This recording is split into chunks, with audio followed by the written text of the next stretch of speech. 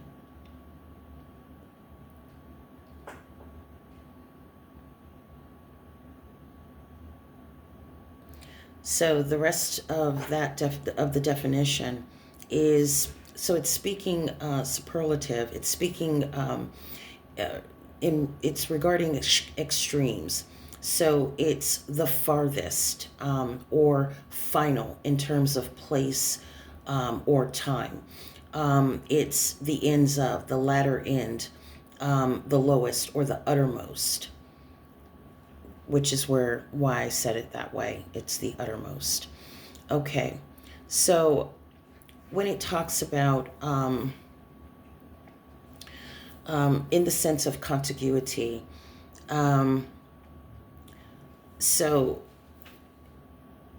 the best way to put it is like this. The very first video I did was in July, I think July the 28th of 2021. And without going through it all, in that video, I shared what I saw. I shared what I saw while I was at Walmart. And in short, I saw the people as they were, as though they were enclosed in something, and what was surrounding them, or I guess the best way to put it was they were probably enclosed in God's grace. What was surrounding them was a liveliness, a light, colors, that type of thing. And as they walked through this enclosure, they came to a point to where it dropped off. Now, let me back up. Jesus came at the beginning of the end, and after he ascended, we entered into a dispensation of grace, and that went on for some time. When that time period began to come to a close, that is what I was seeing. I was seeing what was happening in the spirit. So as they were walking through this enclosure, it came to a point to where they literally were in one enclosure, which was the colors, and it was bright. Or I don't want to say colors, but it was kind of had a sense of colorfulness or liveliness. I don't want to take time to try and specify. And as they walked, they literally took the very next step without skipping a beat. And they were in a new age, and the grace that they were walking in or were surrounded by just kind of fell off, and they were literally in another time. And when I say another time, it was a new age. It was dark. It was gloomy. Their enclosure was dark and gloomy. So when it says in the sense of contiguity, a state of being so near as to be touching, that's what it's referring to. The age of the dispensation of grace came to an end, but literally in the very next second, a new age began, so close as to be touching. So I also say this to show you there is a teaching that people are under the assumption or under the belief that we are going to be entering into the 1,000-year reign of Christ, when he reigns on earth for 1,000 years. And prior to that, Satan will be locked away. And at the end of that 1,000-year period, Satan will be let loose to go forth and deceive the nations again. But that's impossible. And the reason that's impossible is because of part of the definition concerning the last. It also means it's connected. It basically is referring to being connected or referencing or means, I guess you can say, or implies or something, implication. But it's connected in time. It's time that's uninterrupted. So that pretty much demolishes that teaching. Now the word days in the Greek, it means period or an age. Now, perilous. Perilous means it's hard to bear, troublesome, dangerous. It's referring to a time that is harsh, it's fierce, it's savage. Strong's defines it like this through the idea of reducing strength. It's difficult. That is dangerous. So when it's referring to, through the idea of reducing strength, as a whole, it's referring to the nation. Now, I can't say it's only referring to America or all nations. I would guess all nations, and it probably would affect each one differently. For example, our nation has an infrastructure, our finances, our economy, support system for the public, all these different things, our laws, judicial system. All of these things create a very, in our case, a very strong infrastructure. So when you begin to attack the infrastructure, when you begin to deplete and to destroy and to take those things apart, what begins to happen, what's happening is our strength is being reduced. So these are dangerous times. By implication, it means furious. Now, furious is characterized by extreme anger. I think we all can say that we're seeing that, whether it's on social media, people flipping out, whether it's violence that's being committed against others because of their beliefs or because of their what they choose. That is what makes these times furious. We're even seeing it in quote unquote political leaders speaking to the multitudes, seeming to, well, saying things like, I just saw a speech at a rally. I think it was just within the last few days where they were, basically, really raging about the things that President Trump is doing, and we're going to fight. We're going to this means war, and we're going to take that war to the streets. So I don't know what they meant by it, but I do know what the types of things we've seen in the past: fires, looting, riots, all types of things, and we're still seeing them to this day. So are you beginning to recognize the times now? Okay, so let's go on. Now, the Greek word for perilous is kalepos, but it comes from another word, kaleo, and kaleo means to let down from a higher place to a lower. It means to lower into a void. So what does that have to do with the things we're talking about? Because it is through our laws and various other things that we are able to maintain a certain level of order. I didn't say perfection, but I did say order. Now, when you begin to let those laws down, when you begin to slacken, and then you begin to let it down, then what is what basically fills the void is lawlessness. Um, it is violence. It is all these different things that we're seeing, and that is exactly what we've. These are the things that we've been seeing. I'm sorry, I'm so tired that my words don't even sound right to myself, but that's what we've been seeing.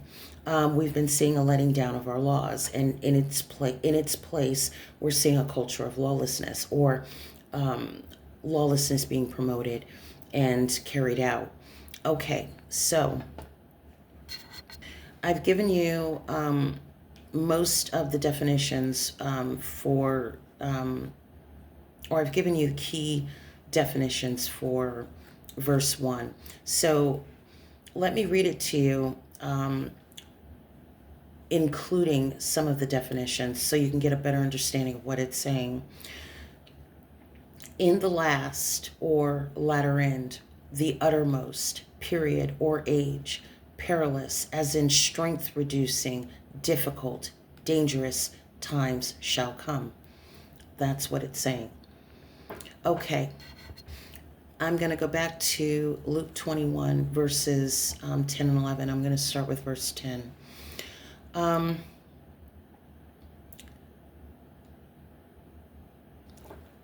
Okay, it says this: Nation shall rise against nation, and kingdom against kingdom.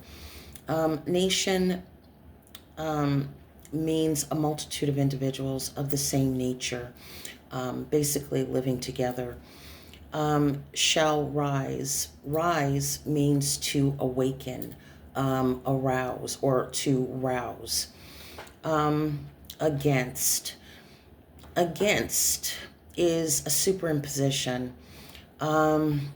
It's referring to a superimposition. So it a superimposition is the laying of one thing on top of another. And we see that today. We are a sovereign nation. We're a republic. We have a constitution, which is the supreme law of the land.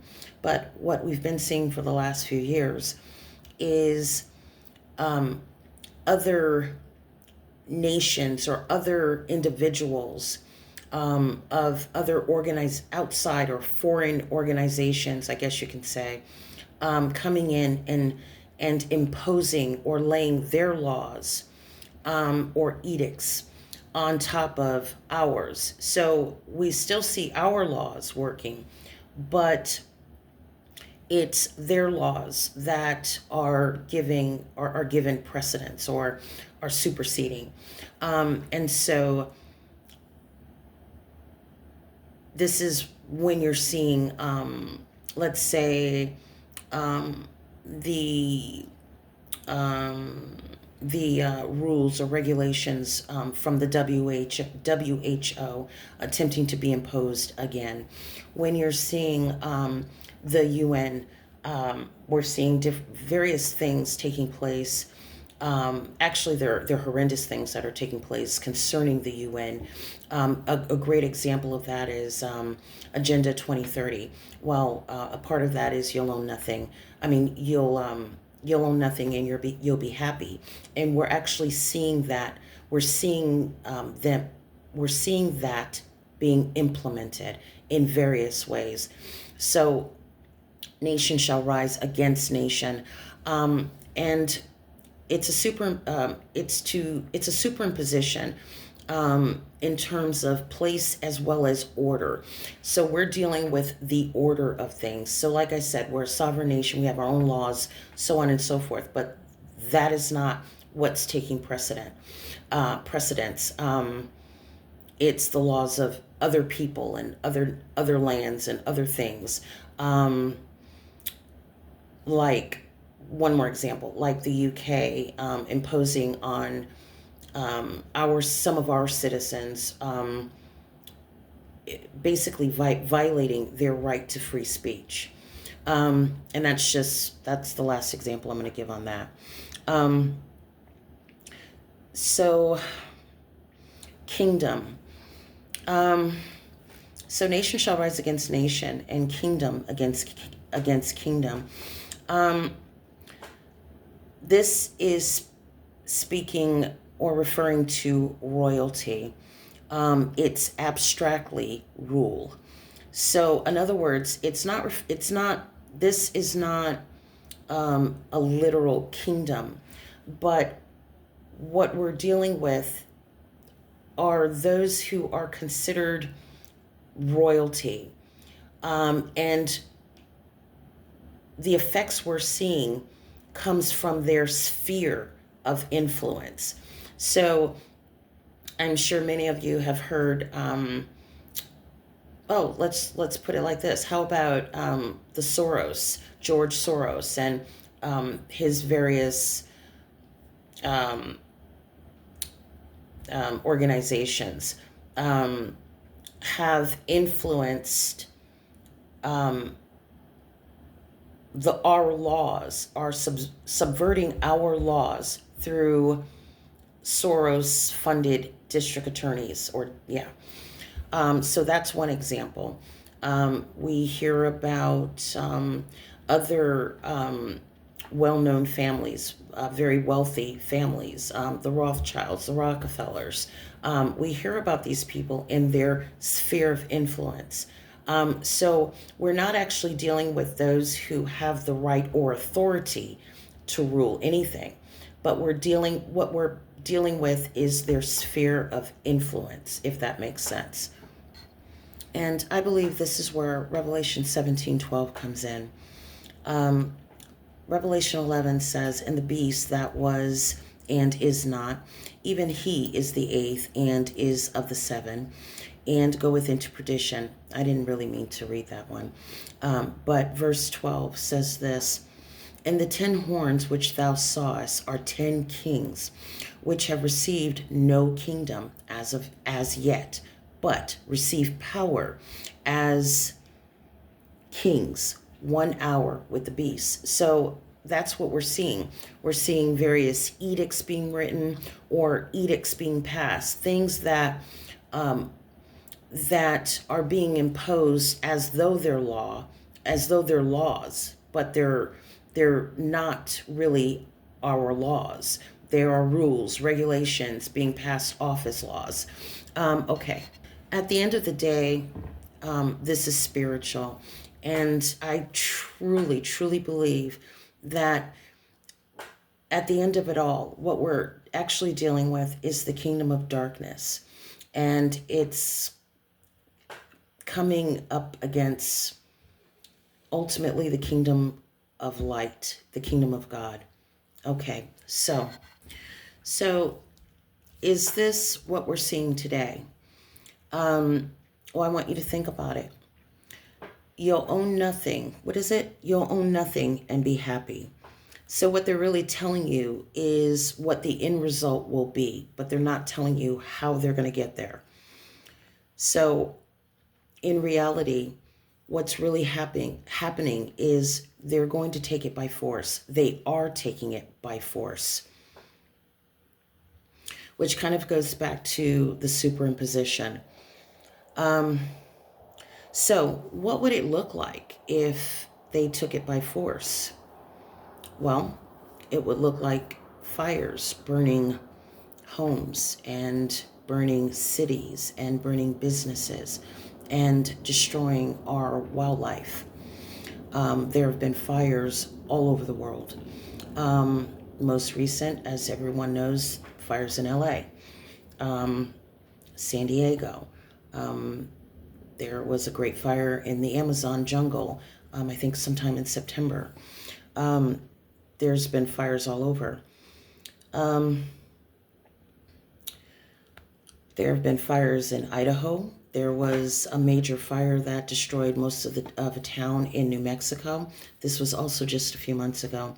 We all heard of the fires in Wyoming. You all know about the California fires. Afterwards, they end up either just taking the property through eminent domain, buying it out through various means and methods. My point is, I want you to be able to begin to correlate the horrible things that we're seeing and with scripture, so you'll understand how scripture is being played out, what it's referring to when Paul is prophesying about perilous times. Over the last maybe 2 to 3 years, we've seen the destruction of well over 100 of our food manufacturing plants. We're seeing our chemical plants being exploding. There have been, if I'm not mistaken, at least 2 or 3. I almost want to say there. I know there were 2 just in January.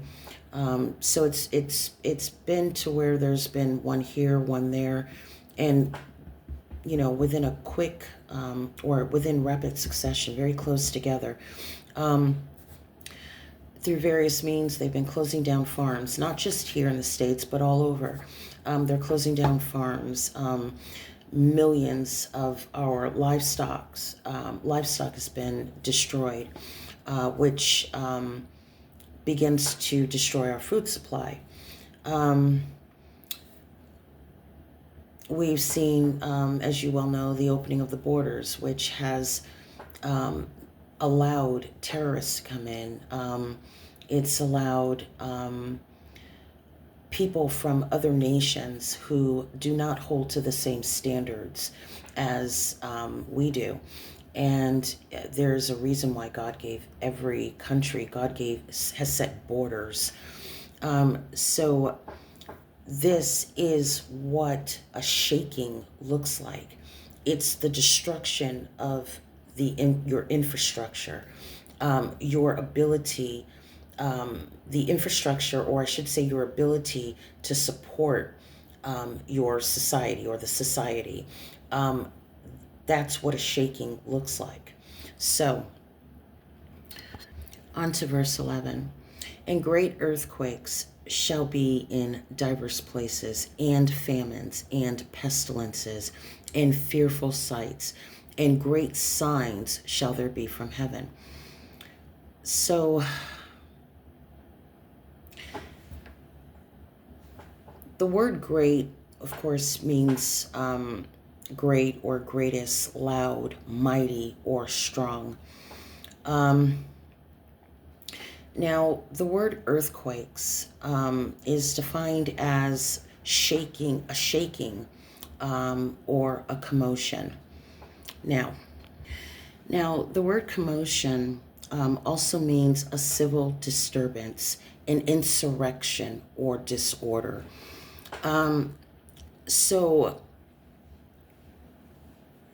Well, let me put it like this. Mark 13, verses 7 and 8 the Lord tells us what will come. Okay. And when ye shall hear of wars and rumors of wars, be not troubled, for such things must needs be, but the end shall not be yet. For nation shall rise against nation, and kingdom against kingdom, and there shall be earthquakes in divers places, and there shall be famines and troubles. These are the beginnings of sorrows. Now, the word for, or I should say the definition for troubles, is a disturbance of water that's roiling, or of a mob, sedition, which is conduct tending to treason, but without overt or open observable acts, which is what we're seeing. This is why you're hearing so many people saying, oh, this is an incompetent government. Oh, this administration is so incompetent. Gavin Newsom is so incompetent. This is not about incompetence. They're not incompetent. This is being done deliberately. And I really want to say incompetence is a very clever disguise for what's truly going on. Now,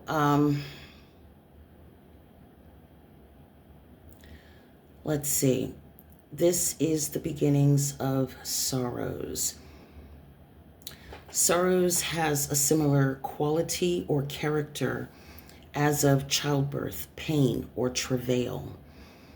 So, I believe America is going through a process that's necessary that will lead to a majority of our population being born again. But that's for another time. So, while I was working on this, I remembered something somebody gave me back in 2001. It was a young woman who was working at the company that I worked for, but she was coming in as a temporary, and she was a Christian going to seminary or something, if I'm not mistaken. And, you know, we didn't really talk very much. She was cool. She sat across from me, blah, blah, blah. But she came in one morning and she said, you know what? I was having prayer this morning and the Lord told me to give you this. And she gave me Psalm 11. And she said, the Lord said he'll bring you through. And so when I read Psalm 11, now I understand why he gave it. Psalm 11 prophesies, it's a prophecy concerning a time when the foundations will be destroyed. And it says this, to the chief musician, a psalm of David, in the Lord put I my trust. How say ye to my soul, flee as a bird to your mountain? For lo, the wicked bend their bow. They make ready their arrow upon the string, that they may privily at dusk or in darkness or obscurity shoot at the upright in heart. If the foundations be destroyed, what can the righteous do? Foundations is the support or the stay, as in like our infrastructure. Be destroyed, to be pulled down or in pieces, to break or destroy. What can the righteous do? The Lord is in his holy temple. The Lord's throne is in heaven. His eyes behold, his eyelids try the children of men. The Lord trieth the righteous, but the wicked, and him that loveth violence, violence or wrong or cruelty. It's also defined as injustice. His soul hateth. We've seen a lot of injustices. We've seen a lot of January 6th, January 6ers just getting out of prison. We've seen Donald Trump going through lawfare. We've seen injustice after injustice after injustice.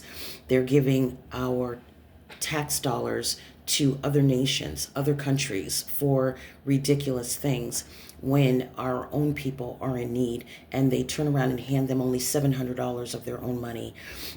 This is injustice. But I will say this in closing, that we will not be the same because we're at the end, but America will be sustained. So, till the next video. Bye.